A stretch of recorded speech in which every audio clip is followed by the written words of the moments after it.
Filipinos around the globe are joined by some foreign nationals in a one-day worldwide protest against China's intrusions in the West Philippine Sea.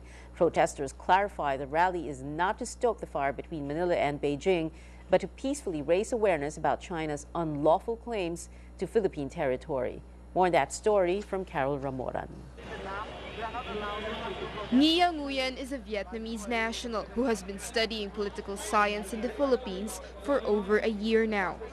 He was at the protest outside the Chinese consular office in Makati, organized by the West Philippine Sea Coalition, calling out to China to stop bullying other nations. I also learned a lot from newspaper about the problem in South China Sea, and this is our initiative to do this one, to cooperate, two of us to fight for our rights in the sea.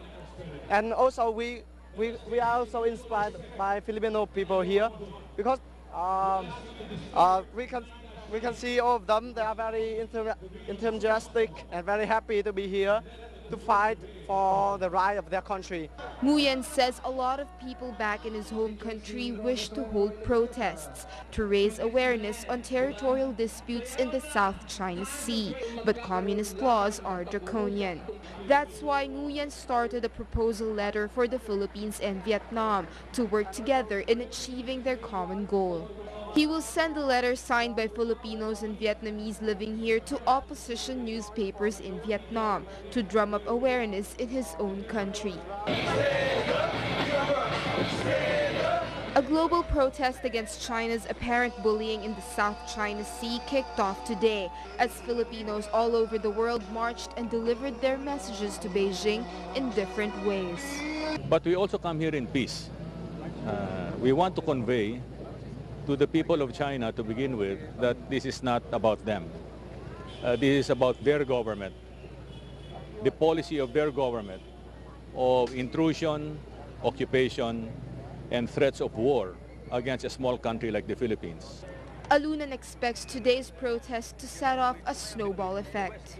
What's important is that Filipinos from different walks of life, wherever they are beginning to take cognizance of the problem and taking leadership wherever they are to rise up in protest. China's intrusions, considered by many a creeping invasion, has been going on for years. The disputed mischief reef has been a target. Yan ang sabi ng Chinese government, don't worry, these are only temporary shelters for our fishermen. Naloko ang gobyerno natin nun. Kaya tumahimik tayo, sabi na, sige, pagbigyan. After about 3-4 years, ito ang bumulaga sa atin. Ito na ang kanilang ginawa. Temporary ba naman yan?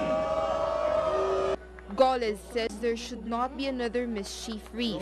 He says Filipinos should stand their ground over what is rightfully theirs and tell China to get out of Philippine territory, particularly Bajo de Masinloc and Ayungin Shoal. Though the protest was peaceful and towed the government line, Malacanang was quick to disavow the global action. All the actions taken by the individual citizens wherever they are found, whether here or abroad, these are the actions taken by the Filipinos in how they view the situation. Alunan said global protests aim to raise awareness and should not add fuel to the fire in the spat between the Philippines and China. The Chinese consular office closed its doors today, citing security risks. I hope the Chinese consulate's closing of its offices today for the first time sa pagkilos namin sa harap nila ay hindi tanda ng pagsara din nila ng kanilang tenga sa panawagan ng mga ordinaryong mamamayan. Alunan says the public should expect more from their movement as the situation in the South China and West Philippine Seas are important not just to Filipinos but to the international community. China claims the whole South China Sea through its 9-line claim, including the West Philippine Sea, the body of water within the Philippines' 200 nautical mile exclusive economic zone. The disputed Spratly Islands on the West Philippine Sea is being claimed in part by the Philippines, Brunei, and Malaysia, and is claimed in whole by China, Vietnam, and Taiwan. Other disputed areas in the South China Sea are the Macclesfield Bank and the Paracels, all of which have been put by China under a prefectural-level administrative city called Sansha. Carol Ramoran, Solar News. The Marines are busy retraining in the Balikatan exercises. After all, they are on the front lines of the country's territorial standoff with China. On the civilian front, cause-oriented groups are planning to stage a protest before the Chinese embassy, if not to change Beijing's mind, then to at least drum up support for the cause of smaller nations locked in territorial disputes with the emerging superpower. David Santos reports. Among hundreds of Filipino troops taking part in this year's Balikatan War Games are scores of Philippine Marines. They are currently retraining at the Marine Corps Training Center. These Marines are no ordinary soldiers. Chances are they could be among those who will be stationed in the West Philippine Sea. A small group of Marines, for one, is guarding the BRP Sierra Madre, which run aground the disputed Ayungin Shoal.